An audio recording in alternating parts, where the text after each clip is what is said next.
السلام علیکم ورحمۃ اللہ وبرکاتہ۔ الحمد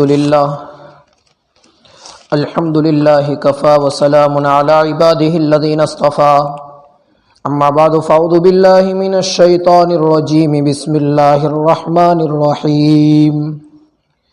ذلک الکتاب لا ریب فیہ ھدی للمتقین، وقال تعالی شہر رمضان الذي انزل فيه القرآن هدى للناس وبينات من الهدى والفرقان، صدق اللہ العظیم۔ محترم بھائیو، دوستو اور بزرگوں، اللہ جل جلالہ عم نوالہ نے ہم تمام کو اپنے فضل سے، اپنے احسان سے، اپنے انعام سے مسلمان بنایا، اور مسلمان بنا کر کے پیارے آقا جناب محمد الرسول اللہ صلی اللہ علیہ وسلم کی امت میں پیدا فرمایا۔ ہم جس امت میں آئے ہیں، جس طرح اللہ تعالیٰ نے اگلے نبیوں کے اوپر اپنے احکامات نازل کیے تھے، کچھ صحیفے اتارے تھے، کچھ کتابیں اتاری تھی، اسی طریقے سے اللہ تعالیٰ نے ہم امت محمد صلی اللہ علیہ وسلم کے لیے قرآن جیسی عظیم الشان کتاب اتاری ہے۔ اسلام اور مسلمانوں کی سب سے عظیم ترین اور سب سے اہم ترین کتاب اگر کوئی ہے تو وہ قرآن ہے۔ قرآن کیا ہے؟ قرآن یہ اللہ کا کلام ہے۔ ساری چیزیں اللہ کی مخلوق ہے، لیکن اللہ کی ذات اور اللہ کی صفات یہ ہمیشہ سے ہے، اور یہ قرآن بھی اللہ کی صفت میں سے ہے، اللہ کی صفات میں سے ہے، وہ بھی ہمیشہ سے ہے، اللہ کی مخلوق نہیں ہے وہ۔ یہ ایسی کتاب ہے جس کو اللہ تعالیٰ نے اتارا، اور اتارنے کے بعد یہ اعلان کیا کہ ہم اس قرآن کو اتارنے کے بعد قیامت تک اس کی حفاظت بھی کریں گے۔ اگلی کتابوں کو وقت کے لوگوں نے اپنی مرضی سے اپنے فائدے کے لیے کچھ رد و بدل کر دیا تھا، قرآن میں ایسا کوئی رد و بدل کبھی نہیں ہوگا، قیامت تک نہیں ہوگا، کیونکہ اللہ نے اعلان کر دیا ہے کہ میں اس کی حفاظت کروں گا۔ لیکن آج یہ حالات چل رہے ہیں، دنیا کے کچھ ممالک کے اندر مسلمانوں کو بدنام کرنے کے لیے، مسلمانوں کے بارے میں نفرت پیدا کرنے کے لیے، اور اسلام کی لوگوں کے دلوں میں دشمنی ڈالنے کے لیے قرآن جیسی مقدس کتاب کو جلا کر کے اس کا ویرودھ کیا جاتا ہے۔ اس سال سویڈن میں اور دوسری جگہ کے اوپر ہوا، گزشتہ سال ناروے میں ہوا تھا۔ ان ظالموں کا، ان دشمنوں کا اب یہ کام ہی بن گیا ہے کہ جب مسلمانوں سے مقابلہ کرنا ہو، یا مسلمانوں کو بدنام کرنا ہو، یا اس کو بھڑکانا ہو، تو ان کی مقدس کتاب قرآن کو جلایا جائے۔ گزشتہ 2-3 ہفتوں میں ایسی کل 2 یا 3 واردات پیش آئی جس سے پوری دنیا میں بسنے والے مسلمانوں کے دلوں کو ٹھیس پہنچی، تکلیف ہوئی، کیونکہ ہم قرآن سے بہت زیادہ محبت کرتے ہیں، اور قرآن سے محبت کرنا یہ ہمارا ایمان کا تقاضا ہے۔ اگر کوئی اس قرآن کو بے ادبی کر رہا ہے یا ان کے ساتھ ایسی گھناؤنی حرکتیں کر رہا ہے تو اس سے ہمارے دل کو ٹھیس پہنچے کہ ہمیں ضرور تکلیف ہوگی۔ آج اسی وجہ سے قرآن کی جو بے حرمتی کی جا رہی ہے، اس کے جواب میں ہمیں کیا کرنا چاہیے؟ ہمیں قرآن کو سمجھنا چاہیے کہ قرآن کیا ہے، ان کا زیادہ سے زیادہ چرچا کیا جائے، ان کی حکمتوں کو، قرآن کی حقیقت کو، قرآن کیا ہے اس کی حقیقت کو لوگوں تک کسی بھی ذریعے سے پہنچائی جائے، جو ذریعہ ہمارے پاس پہنچانے کا ہو۔ اگر ہم کسی دوسرے بھائی کا، دوسرے مذہب والے کے دوست ہیں، تو ہماری ذمہ داری ہے کہ ہمارے اس دوست کو باتوں باتوں میں ہی صحیح کم سے کم قرآن کی حقیقت پہنچائی جائے. ہم سیٹھ ہیں ہمارے نوکروں کو، اگر ہم نوکر ہیں ہمارے سیٹھ کو، ہم کاروبار میں ہیں ہمارے کاروباری تعلق والے کو کسی بھی ذریعے سے قرآن کی حقیقت پہنچائی جائے کہ یہ قرآن کیا ہے، اس میں کیا ہے. لیکن ضروری یہ ہے کہ ہم خود مسلمان بھی اس قرآن کے بارے میں سمجھے کہ کیا ہے، تبھی تو ہم دوسروں کو پہنچائیں گے. میں آج وہ کچھ باتیں جو قرآن کے متعلق ہمیں جاننا ضروری ہے وہ آپ کے سامنے پیش کر رہا ہوں. اللہ تعالیٰ مجھے ان باتوں کو صحیح طریقے سے پیش کر کے ہم تمام کو ان کے اوپر عمل کرنے کی اور دوسرے لوگوں تک پہنچانے کی توفیق عطا فرمائے. میں نے آپ کے سامنے پہلی بات یہ بتائی کہ قرآن کیا ہے. دوسرا سوال یہ ہوا کہ قرآن کے نازل کرنے کا مقصد کیا ہے، اللہ نے قرآن کیوں اتارا. اس کو اللہ تعالیٰ نے قرآن میں بیان کیا ہے، شہر رمضان الذی انزل فیہ القرآن ھدی للناس وبینات من الھدی والفرقان. قرآن لوگوں کو سیدھا راستہ بتانے والی چیز ہے. قرآن لوگوں کو ہدایت والا راستہ بتانے والی چیز ہے. قرآن حق اور باطل کے درمیان فرق کرنے والی چیز ہے. یہ دوسرا سوال ہوا. تیسرا سوال ہوا قرآن کس طریقے سے اترا اور کب اترا. اس کو اللہ تعالیٰ نے قرآن میں بیان کیا ہے کہ قرآن کو اللہ تعالیٰ نے رمضان کے مہینے میں شب قدر کے اندر اتارا. شہر رمضان الذی انزل فیہ القرآن، رمضان کا مہینہ وہ ہے جس کے اندر اللہ نے قرآن اتارا. کب اترا؟ انا انزلناہ فی لیلۃ القدر، ہم نے قرآن کو لیلۃ القدر کے اندر اتارا. مہینہ رمضان کا، رات لیلۃ القدر کی. جگہ کون سی؟ غار حرا. غار حرا کہاں؟ مکۃ المکرمہ کے اندر. دنیا میں بسنے والے جتنی زمینیں ہیں اور جتنے زمین کے بھاگ اور جتنے شہر ہیں، ان سارے شہروں میں سب سے زیادہ برکت والا کوئی شہر ہے تو وہ مکۃ المکرمہ ہے. اس زمین کے اوپر اللہ تعالیٰ نے قرآن کو اتارا ہے. یہ تیسری بات ہوئی.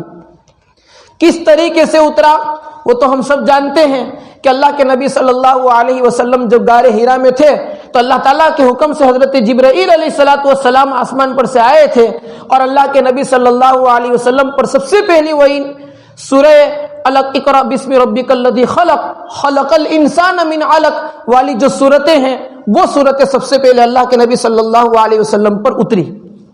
اس طریقے سے سب سے پہلی مرتبہ قرآن اترا. اس کے بعد 3 سال تک فترت کا زمانہ رہا، کوئی وحی نہیں آئی. 3 سال کے بعد سب سے پہلی سورت یا ایھا المزمل، اے چادر میں لپیٹنے والے آپ اٹھ جائیے. مدثر قم فانذر، اٹھ جائیے اور لوگوں کو ڈرائیے. اس طرح کر کے اللہ تعالیٰ نے دوسرا حکم نازل فرمایا. یہ قرآن کے اترنے کی ابتدا. چوتھا سوال ہوتا ہے قرآن ہم تک کیسے پہنچا. جب قرآن اترتا تھا تو اللہ کے نبی صلی اللہ علیہ وسلم اس کو یاد بھی کرتے تھے اور یاد کرنے کی اتنی آپ پابندی کرتے تھے، اتنا دھیان رکھتے تھے کہ ابھی وہی چالو ہے نا آپ زبان سے پڑھنا شروع کر دیتے تھے تو اللہ تعالیٰ نے قرآن میں آیت اتاری لا تحرک به لسانک لتعجل به ان علینا جمعہ وقرآنہ. اے نبی جی آپ قرآن کو جلدی جلدی نہ پڑھیے، اس قرآن کو جمع کرنا، اس کو پڑھوانا یہ سب ہماری ذمہ داری ہے، ہم اس کو محفوظ رکھیں گے. جب وہی پوری ہو جائے اس کے بعد پڑھیے. اللہ تعالیٰ نے یہاں پر اللہ کے نبی صلی اللہ علیہ وسلم کو اطمینان دلایا. آپ اتنے زیادہ اس کی حفاظت کے لیے بے چین تھے. اس آیت سے پتہ چلتا ہے. تو قرآن اترا اللہ کے نبی کے پاس. اللہ کے نبی صلی اللہ علیہ وسلم سے جب قرآن اترتا تھا آپ اس کو محفوظ بھی کر لیتے تھے اور کسی صحابی کو بلوا کر کے اس قرآن کو لکھوا لیتے تھے. ان لکھنے والوں میں حضرت خلفائے راشدین اور اس کے ساتھ ساتھ سب سے زیادہ جس کا نام بولا جاتا ہے وہ حضرت زید ابن ثابت، حضرت زبیر ابن العوام، حضرت ابی ابن کعب اور چوتھے صحابی ہے حضرت، یہ کچھ صحابہ کرام تھے جو قرآن کو حضرت مغیرہ، حضرت معاویہ رضی اللہ تعالیٰ عنہ، یہ جو صحابہ تھے ان کا نام بہت زیادہ کتابوں میں ملتا ہے کہ سب سے زیادہ قرآن کا حصہ اللہ کے نبی صلی اللہ علیہ وسلم کی زبانی سن کر لکھنے والے یہ حضرات تھے. جب آپ صلی اللہ علیہ وسلم کا انتقال ہوا تو چونکہ قرآن تھوڑا تھوڑا کر کے 23 سال میں اترا تھا، 7ویں آسمان پر لوح محفوظ میں قرآن ہمیشہ سے تھا، اللہ تعالیٰ نے وہاں سے پہلے آسمان پر اتارا لیلۃ القدر کے اندر، پہلے آسمان لیلۃ القدر سے زمین کے اوپر اللہ کے نبی کے پاس تھوڑا تھوڑا کر کے 23 سالوں کے اندر قرآن اترا ہے۔ اب یہ قرآن اترا اللہ کے نبی کے انتقال کے وقت، قرآن کبھی کچھ پتھر کے اوپر، کبھی کچھ چمڑوں کے اوپر، کچھ درخت کی چھال کے اوپر الگ الگ جگہ پر قرآن لکھا ہوا تھا۔ حضرت ابوبکر صدیق رضی اللہ تعالیٰ عنہ کا زمانہ آیا اور اسلام تھوڑا دور دور تک پھیلنا شروع ہوا تھا، تو حضرت ابوبکر نے سب سے پہلا کام یہ کیا کہ حضرت حفصہ رضی اللہ تعالیٰ عنہ کے پاس پیغام بھیجا، صحابہ کے پاس پیغام بھیجا کہ جس کے پاس جو قرآن ہے اس کو جمع کر دیا جائے اور بیت المال میں پہنچایا جائے۔ سارا قرآن الگ الگ جگہ سے حکومت کا مین جو آفس ہے وہاں پر پہنچایا گیا، اور اس طریقے سے حضرت ابوبکر کے زمانے میں حضرت عمر کی رائے سے قرآن کو جمع کیا گیا۔ اس کے بعد قرآن دنیا کے اندر پھیلتا جاتا تھا، اسلام بھی پھیلتا جاتا تھا، مسلمانوں کی حکومت آگے بڑھتی جاتی تھی۔ حضرت عثمان غنی رضی اللہ تعالیٰ عنہ کا دور آیا، حضرت عثمان کا دور آیا تو عرب سے پھیل کر کے اسلام دوسری زبان جاننے والوں پر بھی پہنچ گیا۔ اب قرآن چونکہ 7 طریقے سے اترا ہے، اس لیے کوئی اس طریقے سے پڑھتا تھا، کوئی اس طریقے سے پڑھتا تھا، الگ الگ قراتوں کے اندر اختلاف ہوئے، اور جو جس طریقے سے پڑھتا تھا اس کے دوسرے طریقے کو غلط سمجھتا تھا۔ یہ بات حضرت عثمان کو پہنچی تو حضرت عثمان نے وہ جو جمع کیا ہوا قرآن حضرت حفصہ کے پاس تھا اس کو منگوایا، اور منگا کر کے ایک ترتیب دی، 114 سورتوں کی ترتیب دی۔ پہلی سورت سورہ فاتحہ، دوسری سورہ بقرہ، آخری فلق اور ناس، اس ترتیب سے جو ہمارے پاس قرآن موجود ہے، یہ ترتیب سے حضرت عثمان نے قرآن لکھا، اور لکھ کر کے ساری حکومت کے دفاتر کے اندر جتنی آفیسیں تھے سب میں بھیج دی، اور کہا کہ اب سے اسی ترتیب سے قرآن چلے گا۔ اللہ کے فضل سے حضرت عثمان کے زمانے سے لے کر آج تک وہ قرآن اسی ترتیب سے چل رہا ہے۔ اس کو مصحف عثمانی کہا جاتا ہے، حضرت عثمان والا مصحف۔ اور پھر آگے چل کر کے ہم اجمی مسلمان ہوئے، اسلام ہم تک پہنچا، تو چونکہ ہم تو زبر زیر بھی جانتے نہیں تھے تو ضرورت پڑی تو زبر زیر لگائے گئے، رکوع الگ الگ کی گئی اور پارے بنائے گئے تاکہ پڑھنے کے اندر آسانی اور سہولت ہو جائے۔ یہ قرآن ہم تک کیسے پہنچا وہ میں نے آپ لوگوں تک بیان کیا۔ اب قرآن میں کیا ہے؟ قرآن میں کل 3 چیزیں اللہ تبارک و تعالیٰ نے اجمالی طور پر بیان کی ہے اور اس کی پھر تفصیل کی ہے۔ ایک عقائد ہے، عقائد یعنی مانیتا، اس قرآن کو ماننے والے لوگوں کے عقیدے کیا ہوتے ہیں، ان کی مانیتائیں کیا ہوتی ہے۔ عقیدے کے اندر ایک بات تو یہ ہے کہ توحید یعنی اللہ ایک ہے، اس کو قرآن میں تفصیل کے ساتھ بیان کیا گیا ہے۔ دوسرا رسالت کو بیان کیا گیا ہے، یعنی محمد صلی اللہ علیہ وسلم یہ اللہ کے رسول ہیں، نبی ہے۔ اور تیسرا قرآن کے اندر آخرت کو بیان کیا گیا ہے کہ مرنے کے بعد کی ایک بہت بڑی لامحدود زندگی ہے اور اس کے اندر اچھے کام کی اجر ہے اور برے کام اگر کرو گے تو اس کے لیے سزا رکھی گئی ہے۔ قیامت اور حشر کا میدان اور جنت اور جہنم کو اس کے اندر بیان کیا گیا ہے۔ یہ قرآن کے اندر پہلا ہے عقیدہ۔ دوسرا قرآن کے اندر بیان کیا ہے احکامات۔ احکامات کا مطلب احکامات کے اندر عبادت کے احکام، نماز، روزے، زکوٰۃ، حج، اسی طریقے سے معاملات کے احکام، کس طریقے سے کس کو سودا کرنا، کس طریقے سے سودا حلال ہوتا ہے، کون سا حرام ہوتا ہے یہ، اور معاشرت کے احکام، کس کو کس کے ساتھ کیسے رہنا چاہیے اور کس کا کیا کس پر حق بنتا ہے، اس کو معاشرتی احکام کہتے ہیں۔ وہ احکام اللہ تبارک و تعالیٰ نے قرآن میں بیان کیے ہیں۔ یہ میں اجمالی بات یعنی جنرل جو قرآن کے اندر پوری بات ہے اس کو بیان کر رہا ہوں۔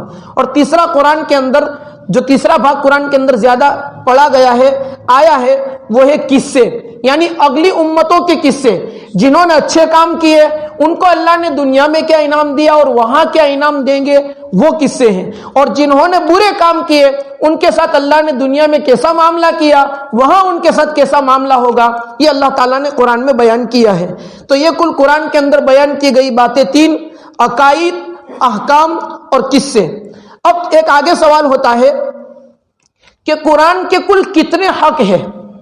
ہم مسلمان ہیں، ہم قرآن کو مانتے ہیں، قرآن کا کیا حق ہے؟ کیا قرآن صرف مخمل کی جزدان سلا کر کے اس کو سمیٹ کر کے رکھ دینے کا نام ہے؟ اس سے قرآن کا حق ادا ہو جائے گا؟ کیا قرآن کو رمضان میں 1 مہینہ نکال کر کے 5-10 منٹ 15 منٹ پڑھ لینے سے قرآن کا حق ادا ہو جائے گا؟ نہیں۔ قرآن کا حق کیا ہے؟ سب سے پہلا قرآن کا حق یہ ہے کہ قرآن پر ایمان لانا۔ ہم مسلمان ہیں, ہم دل سے اس بات کو مانتے ہیں کہ یہ قرآن وہی ہے جس کو اللہ تبارک و تعالیٰ نے اپنے نبی محمد الرسول اللہ صلی اللہ علیہ وسلم پر اتارا. ہم اس کو مانتے ہیں, اس کا ایک ایک حرف سچا ہے اور اس کے اندر جو کچھ کہا گیا ہے وہ بالکل سچ ہے. اس کے اندر ایک بات ذرہ برابر بھی غلط نہیں ہے, جس کے بارے میں اللہ نے قرآن میں بیان کیا ہے, ذالک الکتاب لا ریب فیہ, یہ کتاب ایسی ہے کہ اس میں کوئی شک نہیں ہے, ھدی للمتقین, اور اللہ سے ڈرنے والوں کو راستہ بتانے والی ہے. یہ قرآن پر ایمان لانا. دوسرا ہے اس قرآن کی تلاوت کرنا, یہ قرآن کا حق ہے. افسوس کہ اب تو وہ دور آ گیا, پہلے تو یہ تھا کہ کم سے کم ہمارے نوجوان بچے, بڑی عمر کے حضرات تو ابھی بھی پڑھتے ہیں, نوجوان بچے رمضان کے اندر قرآن پڑھا کرتے تھے اور لوگوں کے اندر کمپٹیشن اور حریفائی ہوتی تھی, میرے اتنے ختم ہوئے, میرے اتنے ختم ہوئے. آج وہ دور آ گیا کہ ہماری نوجوان نسلوں کے درمیان سے قرآن کے پڑھنے کے چرچے ختم ہو گئے اور ان رمضان کی مبارک راتوں کو کھیل تماشوں کا اڈا بنا دیا گیا, شیر و تفریح کا وقت بنا دیا گیا, جو رمضان کے اندر ہر وقت اس کی طرف توجہ دی جاتی ہے. تو قرآن صرف رمضان میں پڑھنے کے لیے نہیں ہے, قرآن پورا سال کم سے کم 5 منٹ بھی اٹھا کر کے اس کو پڑھے کہ اس کے اندر اللہ تعالیٰ نے کیا لکھا ہے. تو دوسرا قرآن کا حق ہے قرآن کی تلاوت کرنا. تلاوت کے اوپر بڑی فضیلتیں ہیں. قرآن کے اندر کل 3,23,071 حروف ہے, 3,23,071 حروف ہے. ایک حرف کے اوپر 10 نیکی ملتی ہے, اللہ کے نبی نے فرمایا ہے, ایک حرف پر 10 نیکی. پورا قرآن پڑھو گے 30 لاکھ سے زیادہ نیکی ملے گی. ایک پارہ پڑھو گے 1 لاکھ نیکی ملے گی, اور اگر ایک رکوع پڑھیں گے تو 5,000 نیکیاں ملے گی. قریب قریب اس کے پہنچتے ہیں. اتنی زیادہ نیکیاں اللہ تعالیٰ نے اس قرآن کے اندر رکھی ہے. اور اللہ کے نبی نے فرمایا, حدیث شریف میں ہے کہ اللہ تعالیٰ فرماتے ہیں کہ جو بندہ قرآن پڑھنے کے اندر اور زیادہ ذکر کرنے کے اندر مشغول ہو جاتا ہے, اللہ کی یاد میں قرآن میں مشغول ہو جاتا ہے, تو اللہ تعالیٰ فرماتے ہیں دوسرے مانگنے والے جب مانگتے ہیں اس کو دیتا ہوں, قرآن پڑھنے والے کو چونکہ قرآن پڑھنے کی وجہ سے مانگنے کا ٹائم نہیں ملتا, اس کو بغیر مانگے میں دے دیتا ہوں. یہ قرآن ہے. قرآن تو وہ ہے کہ جب بندہ قرآن پڑھتا ہے تو اس کا مطلب اللہ سے باتیں کر رہا ہے, ڈائریکٹ اللہ سے باتیں کر رہا ہے. اس لیے کہتے ہیں قرآن پڑھنے کے اندر ادب کے ساتھ بیٹھا کرو. جب ہم کبھی کسی کوئی بڑے بادشاہ کے پاس, بڑے حکمران کے پاس, بڑے عہدیدار کے پاس, کسی بڑے افسر کے پاس جاتے ہیں تو کیسے ادب سے بیٹھتے ہیں؟ قرآن کو ایسے ادب سے بیٹھ کر کے پڑھا کرو, اس لیے کہ قرآن پڑھنے والا اللہ سے باتیں کر رہا ہے. وہ دنیا کے بادشاہوں کے, سارے بادشاہوں کے بادشاہ سے باتیں کر رہا ہے, تو اس کا وہ ادب ہوتا ہے. اس طریقے سے قرآن کے اندر قرآن کا تیسرا حق ہے قرآن میں غور و فکر کرنا. اللہ نے اس قرآن میں کیا بیان کیا ہے ہم تو جانتے نہیں ہیں, تو پھر کم سے کم درجہ یہ ہے کہ اس قرآن کی تفسیر, اب تو اللہ کا فضل ہے, کتنی آسانی ہو گئی. مولانا یونس صاحب پالن پوری, اللہ تعالیٰ ان کی عمر کو خوب دراز فرمائے, ایک ایک آیتیں پڑھ کر کے روزانہ 3-4 منٹ کا سبق بھیجتے ہیں. کہ مسلمان بندہ خالی سن لے, صرف 4 منٹ نکال لے تو روزانہ ایک ایک آیت سنیں گے تو 6,666 آیتیں ہیں. اللہ کے فضل سے کبھی کبھی ایسا ہوگا کہ بہت جلدی یہ قرآن پورا ہو جائے گا, کیونکہ چھوٹی چھوٹی آیتیں ہوتی ہیں تو 2-3 پڑھ لیتے ہیں مولانا, تو صرف 3-4 منٹ کا سبق آتا ہے. بندہ اس کو سنے گا, ترجمہ سنے گا, اس میں سوچے گا, تو قرآن میں غور و فکر کرنا یہ بھی قرآن کا حق ہے. چوتھا ہے قرآن میں جو کچھ سنا اس کے اوپر عمل کرنا, یہ بھی قرآن کا حق ہے. اور پانچواں ہے یہ قرآن جو ہم نے سنا, جو سیکھا, اس کو محفوظ کرنا جتنا ہو سکے, دوسرے لوگوں تک پہنچانا, تبلیغ کرنا قرآن کی, یہ بھی قرآن کا حق ہے. اور اسی طریقے سے قرآن کو نافذ کرنا, ہماری اپنی اولاد کے اندر, ہماری گھر کی عورتوں کے اندر جو قرآن کا حکم ہے اس کو اپنی اولاد اور عورتوں کے اندر بٹھانا, ہمارے ماتحتوں پر اس کا عمل کرانا, خود ہماری زندگی کے اندر لانا. یہ کل قرآن کے 5 حق ہوئے جو میں نے آپ کے سامنے بھی تفصیل بیان کی ہے. اللہ تعالیٰ سے ہم دعا کرتے ہیں اللہ ہمیں قرآن کے اوپر پابندی کے ساتھ عمل کرنے کی توفیق عطا فرمائے. بھائیو, یہ تو میں نے تفصیل نہیں کی, مختصراً آپ کے سامنے بتایا. باقی قرآن کے بارے میں جتنا بیان کیا جاوے, جتنی فضیلتیں سنائی جاوے, اتنا کم ہے. حضرت شیخ زکریا رحمۃ اللہ علیہ نے اپنی فضائل اعمال کے اندر فضائل قرآن میں کیسی کیسی فضیلتیں لکھی ہیں, لیکن افسوس کہ ہم مسلمانوں کو ہماری مسجدوں کے قرآن, ہمارے گھروں کے قرآن, یہ حال ہو گیا ہے. میں آپ کو کہتا ہوں آپ اپنے گھر جا کر کے تھوڑا قرآن کو دیکھ لینا, اس کی جسدان پر کتنی دھول ہوگی, تھوڑا دیکھ لینا. اس لیے کہ ہم تھوڑا قرآن پڑھنے پر بس ہو گئے, ہمارے سال نکل جاتے قرآن پورا نہیں ہوتا. امام ابو حنیفہ رحمۃ اللہ علیہ فرماتے ہیں قرآن کا تلاوت کا حق یہ ہے کہ ایک سال میں کم سے کم 2 قرآن پورے کیے جائیں ایک سال میں. اور جن لوگوں کو احساس ہوتا ہے وہ بیچارے اس کے اوپر عمل کرتے ہیں. کچھ لوگ بیچارے 50, 55, 60 سال کی عمر کے اندر نورانی قاعدے سے پڑھنا شروع کرتے ہیں اور قرآن پورا ہوتا ہے, قرآن تک پڑھ لیتے ہیں اور پھر اس کے بعد قرآن کی تلاوت شروع کرتے ہیں. اس کو لکھتے ہیں میرے 50 سال ہو گئے, 50 سال میں 100 قرآن ختم کرنا یہ حق ہے قرآن کا. اگر میں 50 سال کے اندر 100 قرآن پورے نہیں کیے اور مر جاؤں گا تو اللہ کو کیا جواب دوں گا؟ قیامت کے دن قرآن کھڑا ہوگا اللہ کے سامنے, اور جس نے قرآن کی رعایت کی ہوگی قرآن اس کے حق میں سفارش کرے گا, اور جس نے قرآن کی طرف توجہ نہیں دی ہوگی قرآن اس کے بارے میں اللہ تعالیٰ سے جھگڑا کرے گا کہ اس نے میرا خیال نہیں رکھا تھا تو اس کا خیال نہ رکھنا. اسی طریقے سے رمضان آ رہا ہے, اللہ تعالیٰ سے ہم دعا کرتے اللہ ہمیں رمضان تک پہنچائے. حدیث شریف میں اللہ کے نبی صلی اللہ علیہ وسلم دعا فرمایا کرتے تھے رجب کے مہینے سے, اللہم بارک لنا فی رجب و شعبان و بلغنا رمضان, اللہ رجب اور شعبان میں برکت دے اور ہمیں رمضان تک پہنچا دے. رمضان آ رہا ہے, اللہ کے نبی فرماتے ہیں کچھ قرآن پڑھنے والے ایسے ہوتے ہیں کہ وہ خود قرآن پڑھتے ہیں اور قرآن اس کے اوپر لعنت کرتا ہے. وہ کون لوگ ہوتے ہیں؟ وہ ایسے لوگ ہوتے ہیں جو قرآن کو جلدی میں پڑھ کے قرآن کی بے ادبی کرتے ہیں. ہم ایسی مسجدوں کو تلاش کریں جہاں پر تراویح کے اندر قرآن آہستہ پڑھا جاتا ہو. ہم ایسے حافظوں کو تلاش کریں جو آہستہ اور صحیح قرآن پڑھنے والے ہو. اللہ تعالیٰ سے ہم دعا کرتے ہیں اللہ تعالیٰ ہم تمام کو ان کئی ہوئی باتوں کے اوپر عمل کرنے کی توفیق عطا فرمائے, اور اللہ اپنی مقدس کتاب قرآن کی حفاظت فرمائے, ان کی عظمت لوگوں کے دلوں کے اندر پیدا فرمائے, اور جو دشمنان اسلام اس قرآن کو جلا کر کے, اس قرآن کی بے ادبی کر کے, اس قرآن کی بے حرمتی کر کے اسلام کو اور مسلمانوں کو بدنام کرنے کی کوشش کر رہے ہیں, اللہ ان کی سازشوں کو اور کوششوں کو فیل فرمائے. وصلی اللہ علی النبی الکریم.